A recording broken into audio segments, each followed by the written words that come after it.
Innalillahi wa innalillahi roji'un. Dunia hiburan berduka. Kepergian Epy Kusnandar pada Rabu, 3 Desember 2025 meninggalkan luka yang begitu mendalam. Bagaimana perjuangan panjang Epy melawan penyakit serius tumor otak, stroke, hingga harapan hidupnya diperkirakan hanya beberapa bulan, dan bagaimana rasa kehilangan menyayat hati istrinya, Karina Ranau, yang sampai tak kuasa menahan perih hingga pingsan bertubi-tubi saat jenazah sang suami tiba di rumah duka.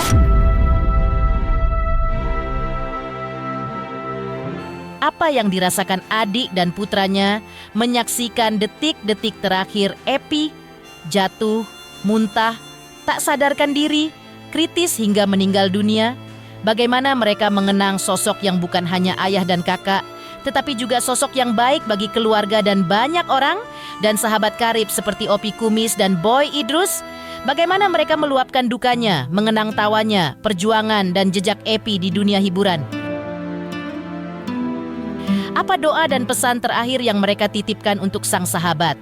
Dan bagaimana pula perjuangan Epy dan Karina dalam bisnis kuliner yang mereka rintis, dari jualan jukut goreng hingga nasi uduk, mengajarkan tentang ketegaran hidup, hingga Epy sendiri sempat berbicara tentang kematian. Pemirsa, bersama Intens Investigasi, kami hadirkan kabar terkini, terpercaya, dan teraktual. Tetapi sebelumnya, jangan lupa untuk like, subscribe, dan juga share channel YouTube ini.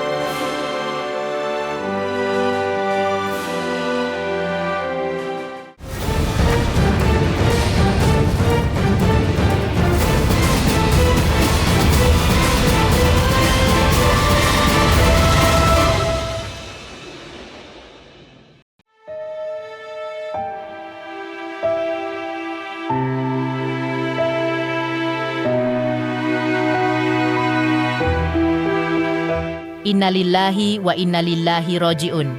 Kepergian Epy Kusnandar pada Rabu, 3 Desember 2025 kemarin di Rumah Sakit Pusat Otak Nasional Cawang benar-benar meninggalkan duka mendalam bagi dunia hiburan dan semua yang mencintainya. Kepergian ini terasa begitu berat, terutama ketika kita mengingat perjuangan panjang Epy melawan berbagai penyakit serius, mulai dari riwayat tumor otak hingga stroke, yang pernah membuat harapan hidupnya diperkirakan hanya tersisa beberapa bulan saja. Namun yang paling menyayat hati adalah luka yang ditinggalkan bagi istrinya tercinta, Karina Ranau. Tak kuasa menahan perih kehilangan separuh jiwanya, Karina bahkan sampai terkulai lemas hingga pingsan yang tak henti-hentinya saat jenazah suaminya yang dibawa dari rumah sakit hingga sampai rumah duka.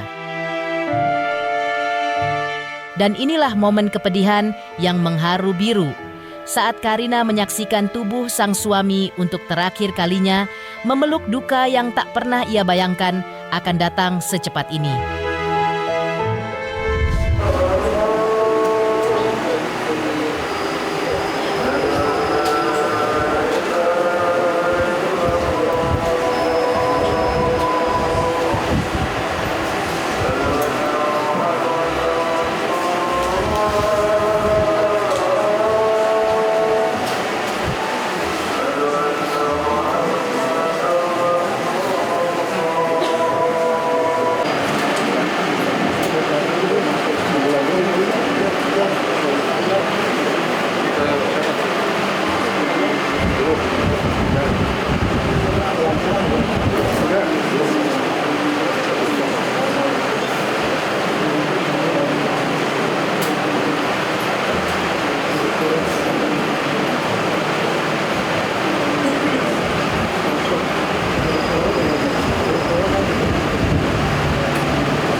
bapak, kakak, semua orang yang mencintai suami kami telah meninggal dunia kemarin pada pukul 2.30 siang.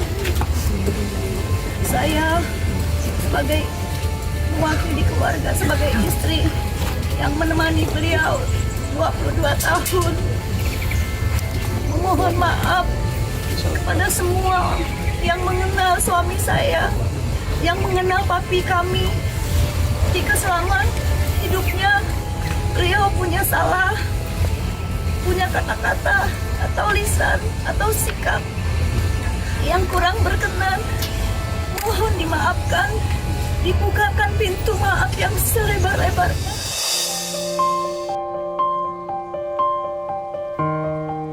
Kepergian Epy Kusnandar tak hanya merobek hati sang istri, tetapi juga meninggalkan luka yang dalam bagi adik dan putranya.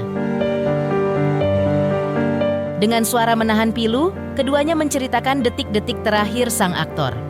Mereka mengungkap bahwa sebelum pergi untuk selamanya, Epy sempat berkali-kali terjatuh karena menahan rasa sakit yang makin menjadi. Hingga akhirnya, momen paling memilukan itu terjadi saat dirinya terjatuh dari tempat tidur, muntah-muntah, lalu tak sadarkan diri, membuat kondisinya semakin kritis. Namun di balik kepedihan itu, sang adik dan putra juga mengenang Epy sebagai sosok kakak dan ayah yang baik bagi keluarga dan orang lain. Dan seperti inilah berartinya sosok Epy Kusnandar bagi keluarganya tercinta, seorang pahlawan keluarga yang kehangatannya kini hanya bisa dirasakan melalui kenangan dan doa yang tak pernah putus. Bilang kronologis, mungkin dari minggu-minggu sebelumnya atau bulan sebelumnya emang keluhannya itu sempat ada sakit kepala dari kegiatan yang capek, juga kecapean, dan sempat ada beberapa kali jatuh pingsan. Namun tidak langsung ke rumah sakit karena Papa kan orangnya gitu, oke udah sehat, langsung bercanda lagi. Orangnya semangat untuk hidup, tidak membicarakan hal-hal yang negatif. Nggak pernah mengeluhkan ke semua orang, jadi ayo ke rumah sakit, nggak usah, udah sehat. Akhirnya sepercaya itu orang-orang di sekitar, jadi nggak mau membebankan siapapun, langsung bukan berkali-kali ya, rasa pusing itu balik lagi, tapi ditahan dengan kesibukannya, dengan aktivitasnya sehari-hari. Itu pelajaran hidup buat kita semua ya. Ternyata orang baik itu dikenangnya juga banyak baiknya gitu. Ya, mungkin itu pelajaran untuk kita semua. Kadang-kadang kita lalai, hilap, lupa. Kita seringkali mencederai orang. Kang Epy itu nggak pernah ngomongin apapun tentang hal yang sifatnya jelek. Setiap bertemu, ngobrol sehari-hari. Kalau sama Papa itu nggak tahu kenapa, Papa juga itu bilang gitu ke saya. Ini kalau saya ketemu Damar itu selalu pengen bahas karya gitu. Mungkin karena Papa sendiri yang memasukkan saya ke IKJ ya, yang akhirnya yang secara gak langsung seolah jadi yuk bareng-bareng ikutin nih, kalau mau kayak gini lewat sini, selebihnya jangan ikut saya, jangan ikut Papap katanya. Banyak nih senior IKJ kalau mau kayak Papap gitu. Karena akhirnya sampai sekarang, sampai kemarin terakhir minggu lalu itu ketemu di warung. Ya, kita bikin karya, kita bikin sesuatu, kita bikin apa lagi ya? Rencana terakhir karena sering banget nulis, nyatet diary, pengen bikin buku, tolong jadiin buku. Nah itu sempat ada ini ucapan.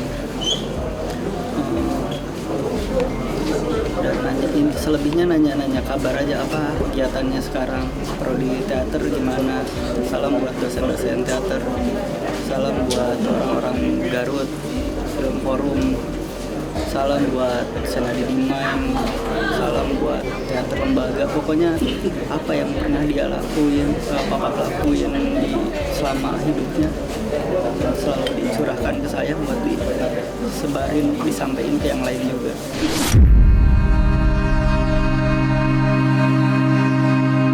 Di sisi lain, sebagai sahabat sekaligus rekan kerja yang telah bertahun-tahun berbagi tawa dan lelah di lokasi syuting, Opi Kumis juga tak kuasa menahan duka atas kepergian Epy Kusnandar. Saat tiba di rumah duka kemarin, Opi Kumis pun mengenang sahabat yang baginya bukan sekadar partner syuting, tetapi juga dinilai sosok yang baik, tidak pelit dan suka beramal atau membantu orang lain. Dan seperti inilah ungkapan duka Opi Kumis, sebuah salam perpisahan penuh cinta untuk sahabat yang kini telah berpulang. Dia sih udah kenal baik, kenal lama ya. Epy ini orang yang nggak kebanyakan, yang rileks. Gue banyak juga gue belajar dari dia, belajar gimana.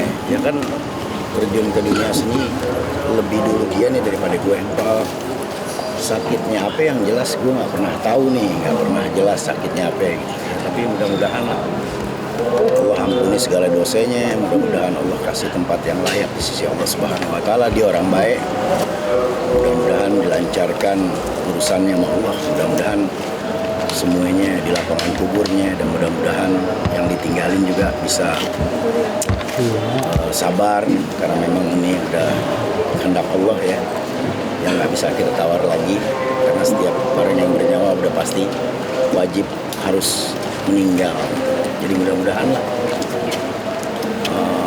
kita yang masih hidup nih banyak belajar, mudah-mudahan bisa Allah ampunilah segala dosa-dosa. Yang nggak pelit sama ilmu, nggak pelit sama apa yang dia punya, dia orangnya baik, nggak pernah bisa ngelihat kalau teman susahnya, dia nggak bisa ngelihat, dia selalu membantu. Terus pokoknya orangnya ringan tangan ya, beramalnya juga cakep ya, makanya gue bilang nih Epy ini orang baik. Mudah-mudahan Allah mudahkan segala urusannya nanti di sana, dan mudah-mudahan Allah kasih tempat yang layak di sisi Allah Subhanahu wa Ta'ala. Kita doain sama-sama nih, mudah-mudahan yang ditinggalin biar diberikan ketabahan oleh Allah Subhanahu wa Ta'ala, dan mudah-mudahan Allah Subhanahu wa Ta'ala ampuni segala dosa-dosanya Epy Kusnandar. Mudah-mudahan Allah berikan tempat yang layak di sisinya, karena dia adalah orang baik dalam bersahabat, dalam kerja. Epy ini orang yang baik. Mudah-mudahan Allah ijabah doa-doa kita semuanya. Mudah-mudahan Allah lapangkan kuburnya dan Allah ampuni segala dosa-dosanya.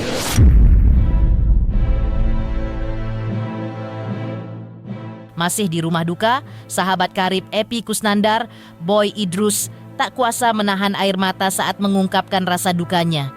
Dengan tangis yang tak terbendung, Boy menceritakan betapa besar peran Epy dalam hidupnya, sosok yang pertama kali mengenalkan dirinya pada dunia pantomime saat masih kuliah di IKJ, hingga membuka jalan bagi karirnya di dunia hiburan.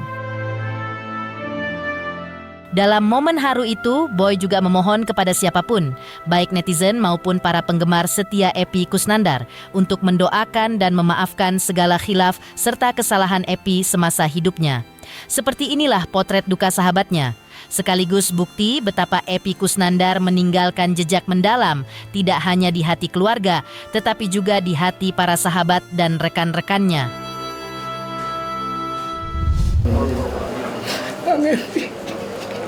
Kang Epy itu yang pertama kali ngajak aku dapat kerjaan pantomim dari Kang Epy semester 1 di IKJ, makanya aku nggak bisa lupa sama Kang Epy. Untuk semuanya, kalau Kang Epy ada salah mohon dimaafin. Itu aja. Wassalamualaikum warahmatullahi wabarakatuh. Dia mendedikasikan hidupnya buat menghibur orang. Sekali lagi buat buat para netizen, pada semua penontonnya Kang Epy, fansnya Kang Epy, kalau Kang Epy ada salah mohon dimaafin ya.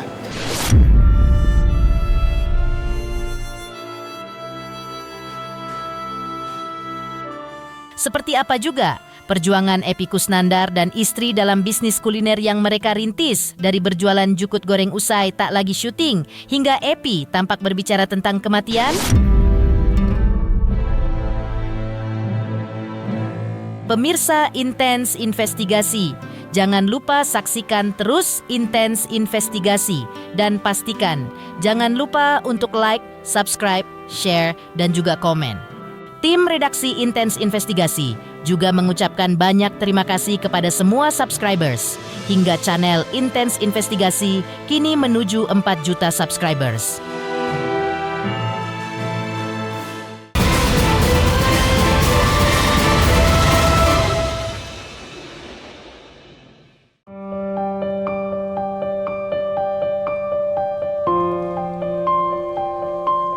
Pemirsa Intens Investigasi.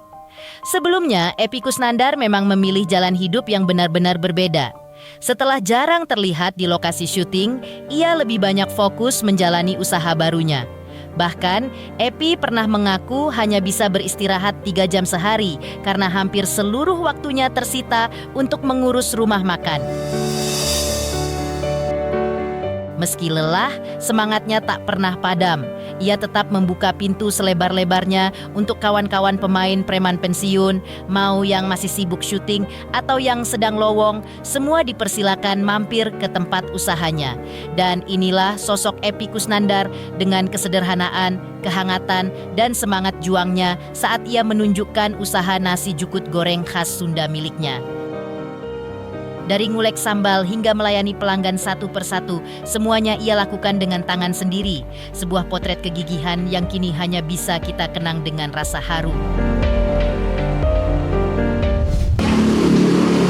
Lagi menunggu cabai hijau. Sat. Oke, Sat. Iya. Mau semua? Semua dulu, semua. Terus. Yes. Ya. Bismillah. Jeruk.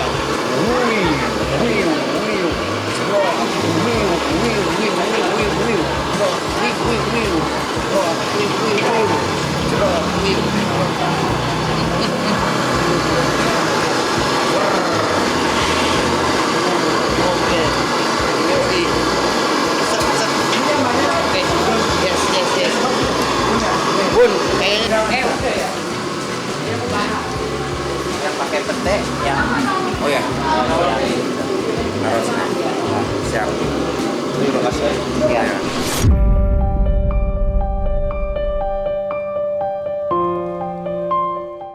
Namun di balik tawa dan rasa lelah yang mereka bagi, ada satu hal yang selalu membuat Karina terdiam.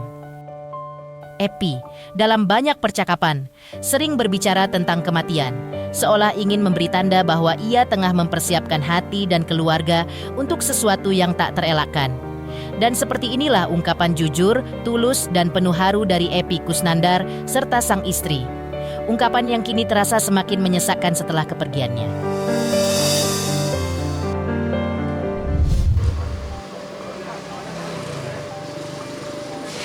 Teringat apa teh? Saya juga jadi meneteskan air mata nih.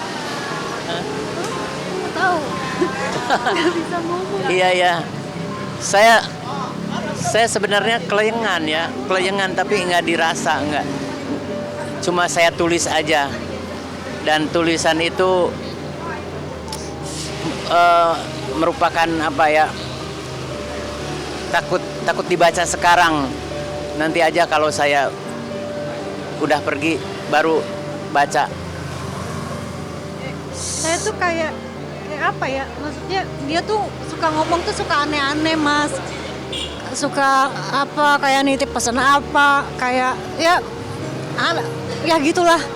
Suka membicarakan tentang kematian, suka membicarakan apa gitu. Saya kan orangnya sensitif ya. Suka pikirannya tuh kemana-mana, punya kayak kecemasan, suka mikir sendiri ngelihat, kok ini harus dipajang di sini sih, fotonya gede banget, harus dipajang di sana gitu. Pikirannya tuh udah jauh, cuman ngucap lagi istighfar gitu. Mudah-mudahan kita dikasih sehat terus, dikasih umur panjang gitu, biar. Ya.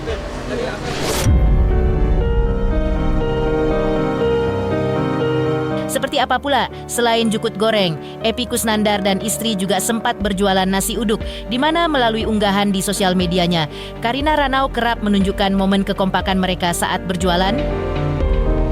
Pemirsa Intens Investigasi, jangan lupa saksikan terus Intens Investigasi. Dan pastikan, jangan lupa untuk like, subscribe, share, dan juga komen. Tim redaksi Intens Investigasi juga mengucapkan banyak terima kasih kepada semua subscribers. Hingga channel Intens Investigasi kini menuju 4 juta subscribers.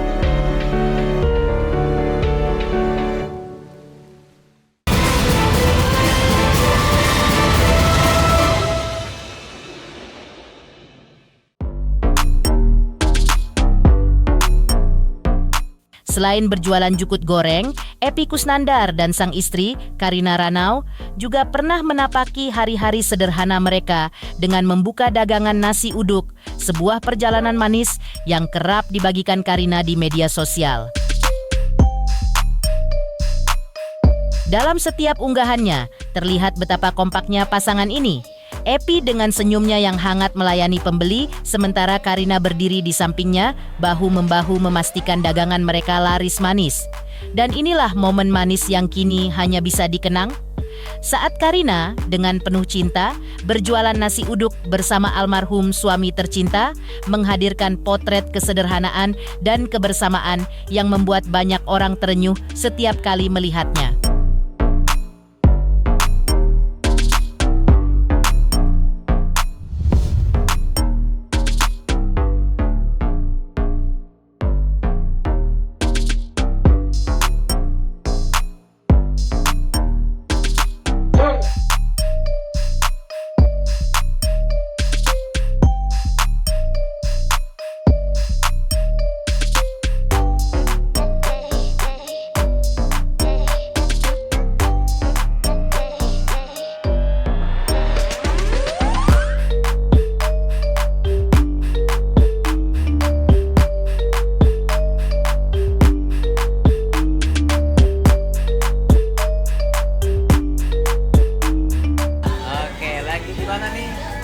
Bazar Ramadan Kalimantan City. Yes. Oke, silakan di barcode. Kang kok udah ikut syuting? Ini baru pulang syuting. Oke. Ini kalau nggak ada di sini lagi syuting. Kalau ada di sini berarti habis break syuting. Oke. Silakan.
Pemirsa Intens Investigasi, jangan lupa saksikan terus Intens Investigasi. Dan pastikan jangan lupa untuk like, subscribe, share, dan juga komen. Tim redaksi Intens Investigasi juga mengucapkan banyak terima kasih kepada semua subscribers hingga channel Intens Investigasi kini menuju 4 juta subscribers.